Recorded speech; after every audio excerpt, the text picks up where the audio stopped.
Woman was God's second mistake. This line from Nietzsche lands like a punch to the soul. It doesn't just provoke, it shatters. A single sentence that feels like a stone crashing into the calm waters of modern thinking. Shocking. Offensive to many. It's the undeniable signature of deep-rooted misogyny. But long before Nietzsche voiced such brutal thoughts, his mentor, the man who taught him how to stare directly into life's abyss, had already built the philosophical framework behind such darkness. That man was Arthur Schopenhauer. Welcome to your inner mirror. Today, we begin one of our most difficult and perhaps most necessary journeys. We dive into the mind of one of the most bleak, razor-sharp, and brutally honest philosophers of all time. Our aim is to understand one of his most infamous beliefs, what Schopenhauer thought about women. Let me be clear, this won't be easy to hear. Schopenhauer's words are not warm. They're cold, bitter. He has been rightly labeled a misogynist. And perhaps he was. But here we don't deal in easy labels. Like all true philosophy, we ask deeper questions. What did he actually mean? Why did he say it? Because maybe, just maybe, behind the bitterness lies a truth too uncomfortable to face. And so we call it hate, simply to avoid confronting it. We're not here to defend Schopenhauer. We're here to do something harder, to understand him, to explore his worldview, not as hateful outbursts, but as the careful diagnosis of a man who believed he had uncovered the illness at the root of human life. And to do that, we must also turn inward and ask ourselves, do his words, even the harshest ones, echo feelings we've known but never dared to voice? To grasp why Schopenhauer said what he did about women, we must first understand the heart of his entire philosophy. He didn't see the universe as divine, peaceful, or even rational.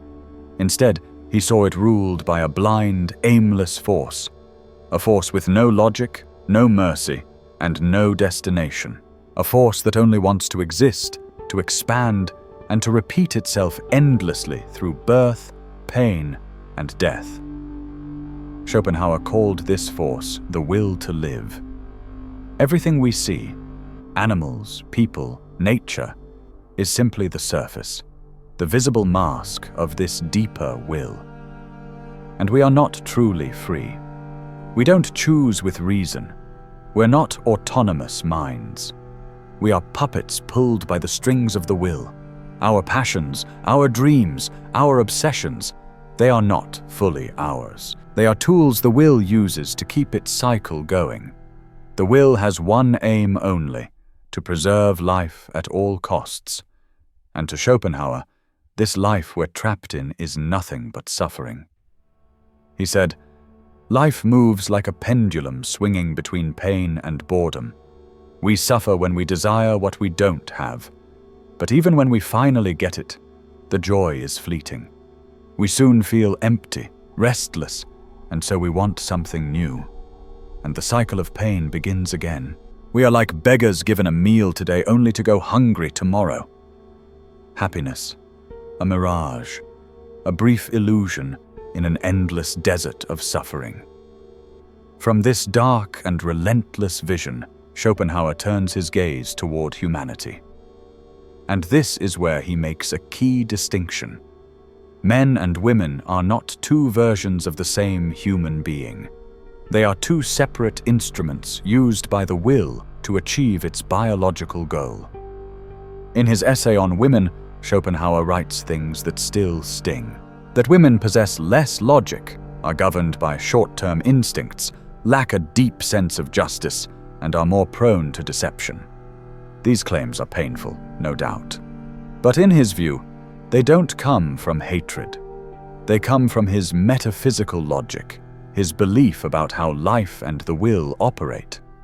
To him, woman is the purest, most perfect expression of the will to live. She is the guardian of the species. Her instincts, her mind, her being, everything is shaped by nature for one overwhelming purpose: biological continuation. When he says that woman lives trapped in the present moment, he doesn't mean she is foolish. He means her role is to care for life here and now. Her genius lies not in abstract thought, but in instinct. Her mind is rooted in the real world, in the security of the home, the raising of children, the management of survival. She cannot afford to drift into ideals or lofty truths because her mission is grounded in life itself. She doesn't search for truth or beauty in some philosophical sense. She seeks security and continuity for herself and for her children. And Schopenhauer insists this is not a moral judgment. It's simply the natural function assigned by the will. By contrast, the man is an anomaly, a rare chance to rebel against the will. While woman is designed to fully serve the species, man alone has the strange ability to step away from that biological program. A man can surrender his comfort, his joy, even his life, for something with no survival value at all. He may die in a war for something as abstract as honor. He might spend decades building a cathedral he'll never see completed. He may fall into madness, chasing a math problem, painting a vision, or composing a symphony no one asked for. And in these moments of art, science, or sacrifice, man, according to Schopenhauer, is betraying the will. He is not serving nature. He is serving something higher. The selfless pursuit of timeless ideas, the love of truth, the refusal to follow instinct. This, right here, is where Schopenhauer's bitterness takes root. He sees woman as the symbol of life's affirmation, and life to him is not a gift, it's a curse. But in man's creative madness, he sees the rare chance to say no to life, to escape the will through art and renunciation. Woman is the species' grounded sanity. Man, at his most transcendent, is sacred madness, the only being daring enough to turn his back on nature. This worldview grows even harsher when it turns toward love. To Schopenhauer, romantic love is nature's cruelest deception, the most elegant trick ever played by the will to live. In his essay, The Metaphysics of Sexual Love, he argues that when a man falls deeply in love, he is not choosing. It is the species choosing through him. All the drama of romance, the soulmates, the destiny, the poetry, is just a biological costume meant to hide a brutal purpose, to reproduce in the most efficient way possible. A man is subconsciously drawn to traits like youth, health, and symmetry, not for beauty alone, but because they signal the ability to bear healthy children. And a woman, in turn, is drawn to strength, intelligence, status, and security, because these will protect and support her during the vulnerable years of motherhood. So what we call love is actually a genetic strategy to bond two people who under other circumstances might be indifferent or even incompatible. Passion, Schopenhauer says, is a mirage. It fades the moment the will gets what it wants, reproduction. And this is the moment where love turns transactional. It's where Schopenhauer's vision of women becomes not only deeply painful, but for many men, uncomfortably familiar. In his view, women know, even if only instinctively, that their power over men lies in the sexual desire they provoke. And they use it: charm, tenderness, flirtation, and even staged vulnerability as biological weapons to attract and lock down the best provider and protector available. A woman who marries for love, he writes, is actually securing a lifetime contract of support. A man who marries for love is handing over a blank check to the species. Offensive, without a doubt. Oversimplified, possibly. But before we burn his books, let's pause and ask something harder. Haven't we seen this in our lives? In the lives of friends? Haven't we seen brilliant men, full of potential, change their entire path, abandon their ambitions, pour out their time, energy, and resources for a passion that seemed irresistible? And haven't we also seen how the dynamic of a relationship changes after marriage, after children, transforming from romantic fire to a pragmatic partnership focused on routine, survival, and order? Schopenhauer gives that feeling a name, and he builds a full philosophy around it. The feeling of being caught, of falling into a beautiful, sweet-smelling trap whose real purpose only becomes clear with time. But it would be shallow to stop here. To truly understand this philosophy, we need to go deeper into the life of the man himself. Because ideas don't rise from nothing. They grow out of experience, from character, and very often from pain. Schopenhauer's work is not just theory, it is pain turned into philosophy. And that pain begins with the first and most powerful woman in his life, his mother, Johanna Schopenhauer. Johanna was not a typical woman of her era. She was brilliant, a successful novelist, and socially elite. After the probable suicide of her husband, she moved to Weimar and hosted one of the most prestigious literary salons in Germany. She was independent, charismatic, and worldly. But to her son, Arthur, she was cold, distant, emotionally unreachable. Their relationship was a constant emotional war. She saw him as gloomy, arrogant, and dramatic. He saw her as vain, shallow, and narcissistic. Their letters are filled with blame and contempt. So when Schopenhauer describes women as incapable of objectivity, interested only in the personal, full of vanity and performance, it's hard not to see the ghost of Johanna guiding his hand. His misogyny was not just philosophical. It was the bleeding wound of a child who never received his mother's love. That wound hardened into theory. A theory not just about his mother, but about half of all humanity. It was the desperate attempt of a man in pain to prove that his suffering was not private, but universal. Understanding this doesn't excuse his words, but it gives them a tragic depth.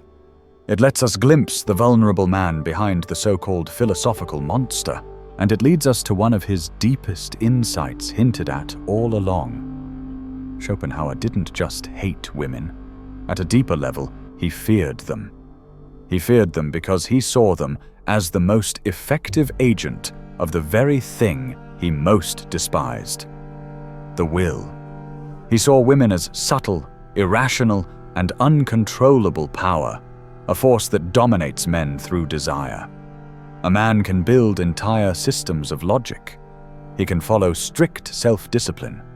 He can attempt to free himself through reason and through art. But then a woman appears, the embodiment of beauty, the promise of pleasure, the siren song of life. And suddenly, the whole structure of reason begins to fall apart. The philosopher becomes an animal again. In Schopenhauer's eyes, a woman's power isn't found in strength or argument. It's something far more ancient and far more dangerous. The power of seduction. The ability to pull even the strongest man off his path, to make him trade his highest values for a fleeting moment of pleasure, for the illusion of romantic unity. She is to him the smiling face of the biological prison. And he, the man who spent his life searching for the key to escape, saw in her its most formidable guard. And it's here, in this brutal warning about the power of desire, that the old pessimist from Frankfurt, despite his bitterness and pain, speaks with a voice that still feels disturbingly real. Because, if we're honest, and if we look around, Schopenhauer's warning isn't just a 19th century theory. It's a drama that plays out every single day. A man with purpose, a mission that gives his life direction, carries a focused masculine energy. It could be his work, his art, his spiritual path, his role in the world. It is his North Star. But one of the most common tragedies is this. A man falls under the spell of passion and gives it all up. He makes a woman the center of his universe. His goals, his hobbies, his friendships, all pushed aside. He sacrifices everything at the altar of love. He stops being the captain of his ship and becomes a passenger on hers. And then comes the cruel irony. By giving up his direction, by surrendering his purpose, he also gives up the very things that once made him attractive. His independence, his hunger for something greater, his focused masculine energy. They fade. He becomes needy, dependent, orbiting, and the same woman he gave up everything for begins to lose respect for him. Because deep down, a woman cannot respect a man who no longer has his own center. The love that was supposed to build him consumes him. The connection that was supposed to empower him weakens him. And so, Schopenhauer leaves us with a final warning, one that when stripped of its rage becomes a clear strategic truth. Don't be fooled by the perfume of desire. Don't blindly trust your most intense emotions. Look past the beautiful face, the charming smile, the promise of ecstasy. Pause and ask yourself, is this feeling truly mine? Is this the choice of a free man? Or is the species speaking through me? Is this the blind will using me as a pawn in its endless game, uncaring of my happiness, my purpose, or my soul? This isn't a call for emotional coldness. It's not about rejecting love. It's about walking into it with open eyes. It's about realizing that inside you, two forces exist. One is the individual who seeks meaning, growth, and mastery. The other is the animal programmed only to reproduce. The wise man isn't the one who denies his animal nature, but the one who knows it, respects it, and doesn't let it take the wheel. A man who knows himself, who knows his mission, who stays true to his path, can love deeply, but not from need, from fullness. He loves a woman as a companion on the journey, not as his destination. He invites her into his world, but never abandons his own to live in hers. His love is a conscious choice, not a biological surrender.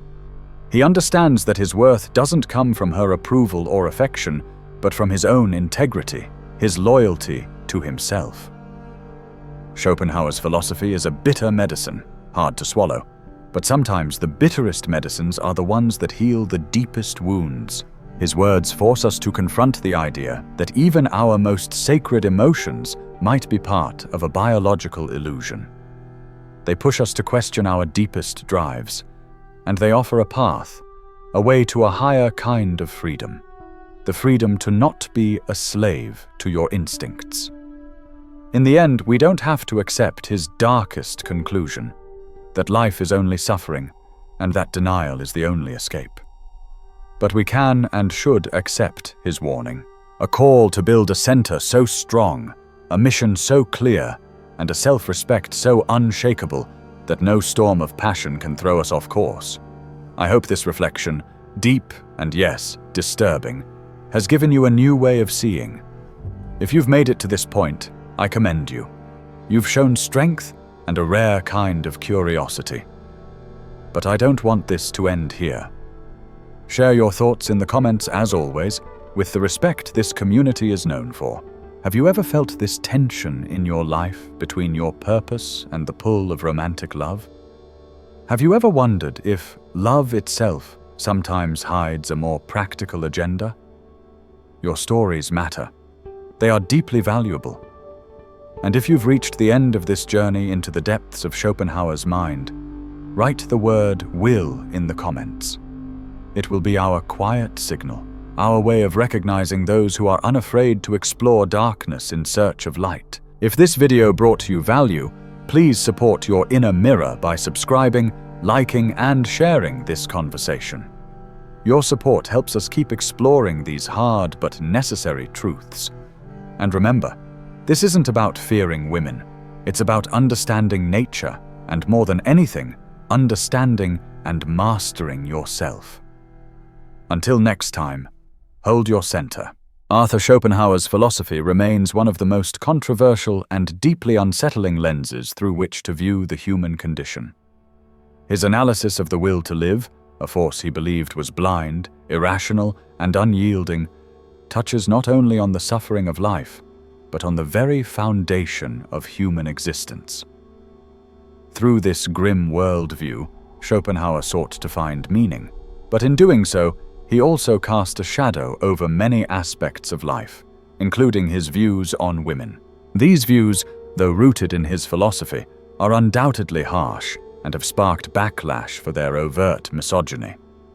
Still, to truly understand Schopenhauer, we must consider the context of his life and how his personal suffering led him to the conclusions he drew. As we have explored, Schopenhauer's view of women is inherently tied to his larger framework of metaphysical pessimism. For him, the will to live manifests not only in the forces of nature, but also in the roles individuals play in perpetuating life. Women, according to Schopenhauer, embody the essence of the will in its most basic and natural form, the biological imperative to reproduce. This is why he viewed them as primarily instinct-driven beings, concerned with the immediate present, grounded in the physical act of sustaining life. He believed that women's lives were inherently tied to the domestic sphere, to raising children, and to ensuring the continuity of the species. On the other hand, Schopenhauer saw men as having a unique ability to transcend this instinctual drive. Men, with their ability to create art, engage in intellectual pursuits, and take on abstract endeavors, were seen by Schopenhauer as a rare exception to the rule of biological determinism. The artist, the philosopher, the scholar. These were men who, according to Schopenhauer, could momentarily escape the will and its grip on their lives. This act of rebellion, however, came at a price. Men were, in his eyes, betraying the will by seeking something higher, something abstract and ultimately irrelevant to the survival of the species. It is within this dynamic that Schopenhauer's contempt for women becomes more fully explained. Women, for him, were the embodiment of the will's power, steady, grounded, and focused on the perpetuation of life itself. This tension between men and women is further explored in Schopenhauer's analysis of romantic love. Romantic love, he argued, is a deceitful force, one that distracts men and women from the true biological function they serve. The dramatic stories of love, the passion, the concept of soulmates, all of it, Schopenhauer believed, was a mere biological ruse designed to ensure reproduction. He saw romantic love as a trap that masked the true and often cold biological purpose of sexual attraction, reproduction. This biological imperative, Schopenhauer claimed, is what drives both men and women to become attracted to traits that are conducive to reproduction. For men, it's youth, beauty, and health. For women, it's strength, intelligence, and security. From this perspective, Schopenhauer's analysis of women appears even more cynical. To him, women used their beauty and sexuality as a form of manipulation, knowingly or unknowingly using their allure to secure their place in the biological order. For Schopenhauer, marriage was not a union of two souls bound by love, but rather a contract that served the purposes of the species. A woman, he argued, marries for security and support, while a man marries as an unwitting participant in the biological strategy of the species. Schopenhauer's words, though harsh, hold an uncomfortable resonance when one considers how relationships often evolve over time. What begins as passionate love often transforms into a partnership rooted in routine, survival, and pragmatism. The fiery romance fades, leaving behind a more functional, transactional relationship, focused on raising children and ensuring the continuation of life. However, it is important to remember that Schopenhauer's philosophy was not just about women, but about life itself. His views on women are inextricably linked to his broader metaphysical beliefs about suffering, the will to live, and the nature of existence. He did not view women as inherently inferior. Rather, he saw them as creatures whose role was necessary for the continuation of life, a role he believed was inherently bound to the suffering of existence. Schopenhauer's philosophy suggests that life itself is an endless cycle of suffering, driven by the will to live. We suffer when we desire what we don't have. And even when we get what we want, the joy is fleeting, quickly replaced by emptiness and longing for the next desire. In this view, women's role as the guardians of life is one that perpetuates this cycle, ensuring that the will to live remains unchecked. Schopenhauer's own life experiences, particularly his tumultuous relationship with his mother, Johanna Schopenhauer, further illuminate his views on women.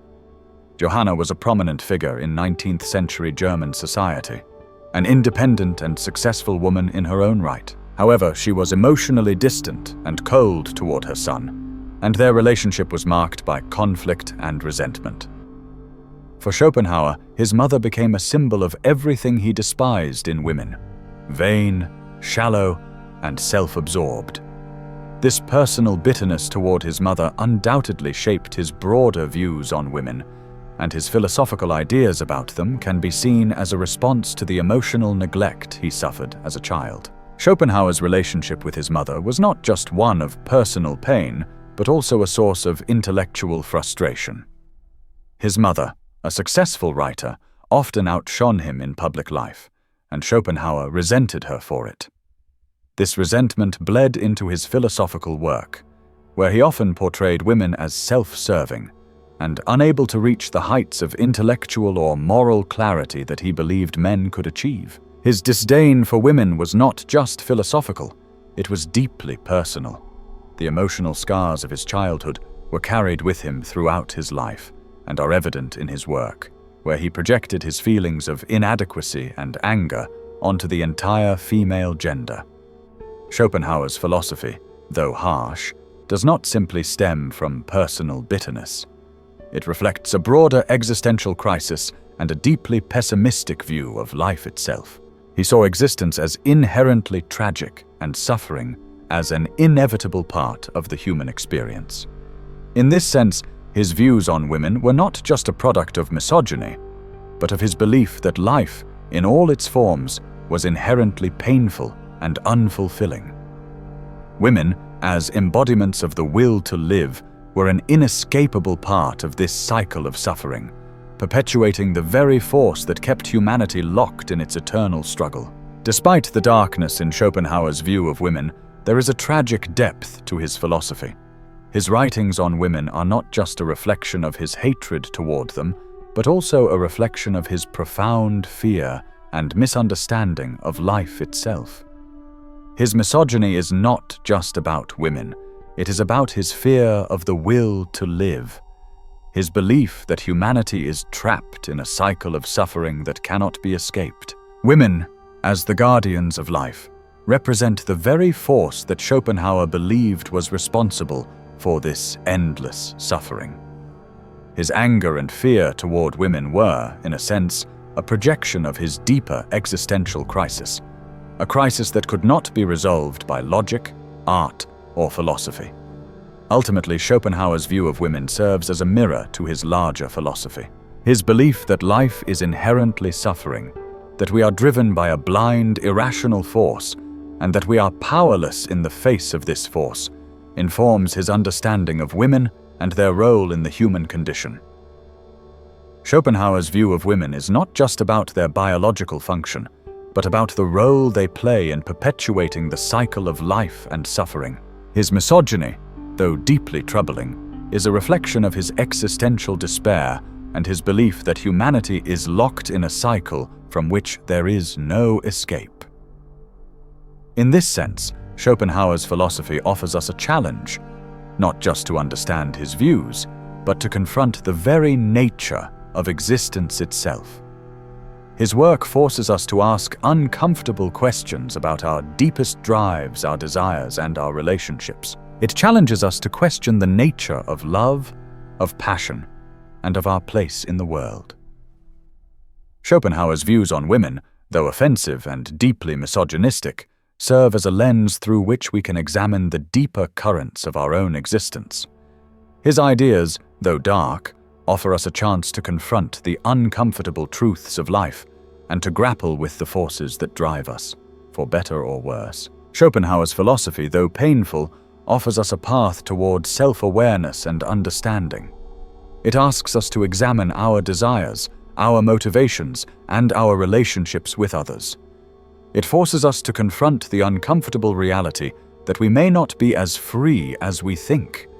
We may be driven by forces beyond our control, forces that shape our lives in ways we cannot fully comprehend. Yet, in acknowledging these forces, we can gain a greater understanding of ourselves and our place in the world.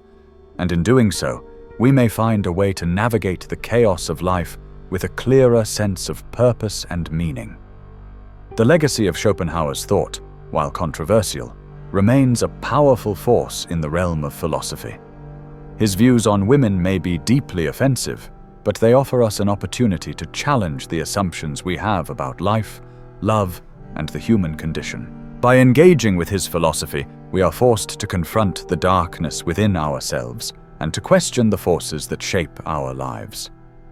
Schopenhauer's work, for all its bitterness and despair, remains a profound exploration of the human experience, one that continues to provoke, challenge, and disturb those who dare to engage with it. In the end, Schopenhauer's message, though difficult to hear, is one that we must all confront. It challenges us to question our assumptions about life, love, and our relationships with others. It forces us to look inward and ask difficult questions about our own desires and motivations. And while we may not agree with all of Schopenhauer's conclusions, his philosophy offers us a valuable opportunity to reflect on the nature of existence and the forces that shape our lives. Through this process, we may come to understand ourselves and the world around us more fully, and perhaps find a way to live with greater awareness, purpose, and self-respect. Schopenhauer's legacy, like the darkness he embraced, does not fade easily. His ideas, often viewed as a brutal critique of existence, remain unsettling to this day. The controversial views on women, which many see as evidence of a deeply misogynistic worldview, challenge us not just to confront his philosophy, but to confront our own assumptions about life, love, and the very nature of human existence. Schopenhauer's pessimistic outlook casts a long shadow, forcing us to question our deepest desires, our motivations, and the way we relate to the world and to one another. His work serves as a potent reminder that, in philosophy as in life, there are no easy answers, no comforting illusions, but a hard, often painful journey toward understanding. To truly engage with Schopenhauer's philosophy is to grapple with the idea that life is not a gift, but a burden. His metaphysical pessimism paints a picture of existence as a perpetual cycle of suffering, a relentless swinging of the pendulum between pain and boredom. He believes that we are all prisoners of the will, a blind force that drives us to seek pleasure and avoid pain, but leaves us with a constant sense of dissatisfaction. No matter what we acquire, whether it is material wealth, fame, or romantic love, the joy we experience is fleeting. In Schopenhauer's view, we are condemned to desire endlessly, only to find that our desires are never fully satisfied. The pursuit of happiness, according to Schopenhauer, is ultimately futile because the very nature of life is one of constant striving and inevitable disappointment. His treatment of women within this framework is not just a reflection of gender bias, but a consequence of his bleak, almost nihilistic perspective on existence. In his eyes, women, as the embodiments of the will to live, are tasked with perpetuating the species. Their lives, in Schopenhauer's view, are governed by instincts, focused on reproduction, nurturing, and maintaining the continuity of life. Men, by contrast, are the rare exceptions, those who, through their intellectual pursuits and creative endeavors, have the potential to rise above the will. Schopenhauer's condemnation of women is not born from a belief in their inferiority, but rather from the conviction that they are the very essence of life's drive to perpetuate itself, a drive he saw as oppressive and ultimately suffocating. For Schopenhauer, life itself was not a blessing but a curse, and women, in fulfilling their roles as caregivers and mothers, were the agents of this curse. At its core, Schopenhauer's view of women highlights a deep existential fear, an understanding that life's meaning is, in fact, elusive. In this context, women are both symbols and participants in the unrelenting cycle of existence.